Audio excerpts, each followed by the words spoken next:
Tennessee impide que el Servicio de Inmigración libere a un nutrido grupo de detenidos. Varias decenas eran delincuentes violentos convictos. La injerencia de gobiernos extranjeros en las elecciones estadounidenses se intensifica. Se espera que continúe hasta enero, el día de la investidura. También repasaremos las claves de las últimas apariciones de Trump y Harris cuando restan menos de 2 semanas para las elecciones. Y ahora entremos en materia. El Servicio de Inmigración y Control de Aduanas, el ICE, abandona su plan. No liberará en Tennessee a un nutrido grupo de inmigrantes detenidos. El fiscal general Jonathan Skrmetti se unió a los senadores de Tennessee para impedirlo. Skrmetti denunció con antelación ante los tribunales el plan de liberación masiva del Servicio de Inmigración. Después, los jueces obligaron a la agencia a revelar un documento de casi 400 páginas que describe el plan que ya han abandonado. Entre los inmigrantes había más de 30 condenados por delitos graves como secuestro, violación y asesinato. No obstante, el fiscal Skrmetti asegura que el ICE ya ha liberado de este modo a más de 7.000 inmigrantes en el estado de Luisiana, y que algunos también tenían antecedentes penales violentos. El funcionario alerta en un comunicado de lo siguiente: la tarea más importante del gobierno federal es mantener a las personas peligrosas fuera de nuestro país, pero, en cambio, ha permitido que asesinos y violadores crucen ilegalmente nuestra frontera y anden libres por nuestras calles. El gobernador de Tennessee, Bill Lee, por su parte, declara que liberar masivamente a inmigrantes es una irresponsabilidad y supone una amenaza significativa, y critica la falta de control. En la mayoría de los casos, tras su puesta en libertad, los inmigrantes quedan sin mucha supervisión en suelo estadounidense. Pasados algunos meses, o en ocasiones años, se les localiza para que asistan a juicio. Y el tribunal, en esa audiencia, decide si califican como refugiados o no. En su plan de liberación masiva, el ICE estaba trabajando con la Coalición de Inmigración y Derechos de los Refugiados de Tennessee, la TIRRC. Esta le ayudaba a alojarlos en hoteles y a desplazarlos después a otros sitios.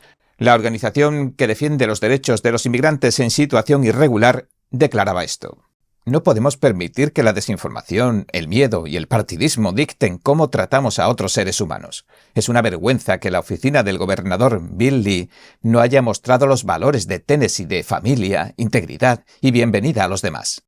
El ICE asegura que aquellos que son liberados a la espera de procedimientos judiciales deben proporcionar una dirección y, además, cumplir estrictos requisitos de presentación de informes, y que todos los que representan una amenaza para la seguridad nacional o la seguridad pública quedan bajo custodia.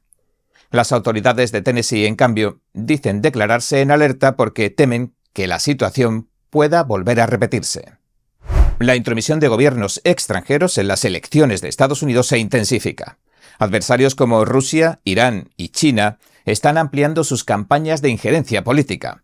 Con sus estrategias pretenden crear división entre los estadounidenses y hacerles desconfiar del proceso electoral y la democracia.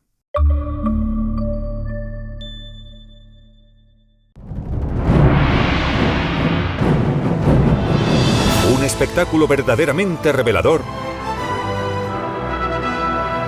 para todos y cada uno de nosotros. Es lo que has estado esperando. Ven a verlo al menos una vez en la vida. Shen Yun. Una nueva producción cada año. La Oficina del Director de Inteligencia Nacional ha lanzado una seria advertencia. La injerencia extranjera en las elecciones no cesará hasta la investidura en enero. Se espera que se emplee cada vez más la inteligencia artificial para generar ese contenido divisivo, y las publicaciones en redes sociales son el medio principal en el que operan.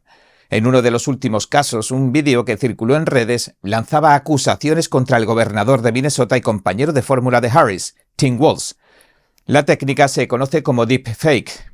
Los deepfakes son imágenes, vídeos o audios editados o generados mediante inteligencia artificial. Pueden suplantar a personas en pantalla o generarse personas inexistentes, irreales.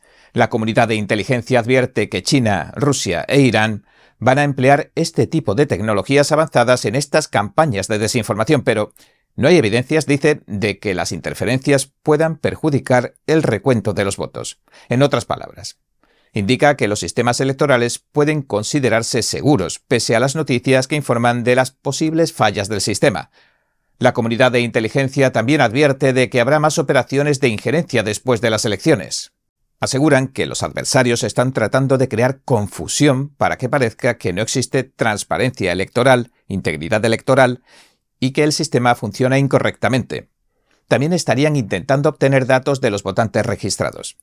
Las advertencias sobre estas amenazas se han intensificado a medida que se acercan las elecciones del 5 de noviembre. En un memorando desclasificado del Consejo Nacional de Inteligencia se lee también lo siguiente. El interés de larga data de los adversarios de Estados Unidos en desprestigiar la democracia estadounidense hace presagiar que será difícil convencerlos de que paren después de las elecciones. El expresidente Donald Trump ha revisado su propuesta sobre las deducciones fiscales en la compra de vehículos. Durante un mitin en Carolina del Norte, anunciaba que solo los préstamos para los vehículos que se fabrican en Estados Unidos serán deducibles de impuestos. La medida busca incentivar la compra de autos estadounidenses y beneficiar a los fabricantes locales. Trump había presentado inicialmente esta idea el 10 de octubre, pero no mencionó que no se aplicaría a los vehículos importados. En Carolina del Norte subrayó la importancia de revitalizar la industria automotriz estadounidense. El estado, de hecho, espera la apertura de su primera planta de automóviles VinFast, que se vuelve a retrasar hasta 2028. El expresidente también prometió reducir los impuestos y los costos de energía en su segundo mandato. Carolina del Norte es un estado en disputa en la carrera presidencial. La competencia entre el expresidente Trump y la vicepresidente Kamala Harris también sigue siendo reñida en los otros 6 estados péndulo: Arizona, Georgia, Nevada, Michigan, Pensilvania y Wisconsin. La vicepresidente Harris incrementó sus ataques contra Trump en el foro de la CNN. Al mismo tiempo, prometió colaborar con los republicanos en materia de vivienda e inmigración. Nos enfocaremos hoy en 5 cuestiones clave de este foro. La primera es que la candidata demócrata intensifica sus ataques directos a Trump. Lo criticó calificándolo como inestable y no apto para ejercer el cargo. Durante el evento mencionó su nombre 27 veces e incluso lo tildó de fascista. Aseguró que su postura coincide con la opinión de los exfuncionarios que han dejado de apoyar al expresidente después de trabajar con él. La segunda es que puso de relieve su compromiso con el bipartidismo. Harris se presentó como una líder dispuesta a trabajar con ambos partidos para abordar problemas como, por ejemplo, la vivienda y la inmigración.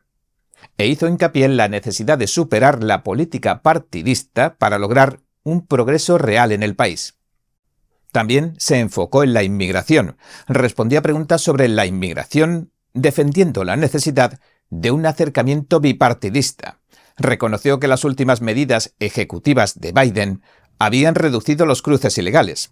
Cuando le preguntaron por qué no lo hicieron antes, insistió en que se debía trabajar con el Congreso para dar soluciones a largo plazo. Además, criticó el obstruccionismo. Cuando se le preguntó sobre el aborto, Harris sugirió que se debía revisar la regla del obstruccionismo del Senado. Según esta regla, se requiere 60 de los 100 votos para aprobar un proyecto de ley. Abogó por la necesidad, dijo, de cambiar esta regla para facilitar la aprobación de leyes importantes. También reflexionó desde un punto de vista personal sobre cuestiones como la fe y el duelo por los seres queridos que fallecen. Compartió aspectos de su vida personal, hablando sobre su fe y el dolor por la muerte de su madre. Subrayó la importancia de la conexión espiritual y el apoyo emocional en momentos difíciles. Y aseguró que cada duelo conlleva un proceso que depende de factores particulares. Y bueno, hasta aquí nuestro informe de hoy. Gracias por sintonizarnos. Si le gusta nuestro programa, por favor, no olvide darle a me gusta, suscribirse y compartir este vídeo. Muchas gracias por ver En Primera Plana. Nos vemos mañana.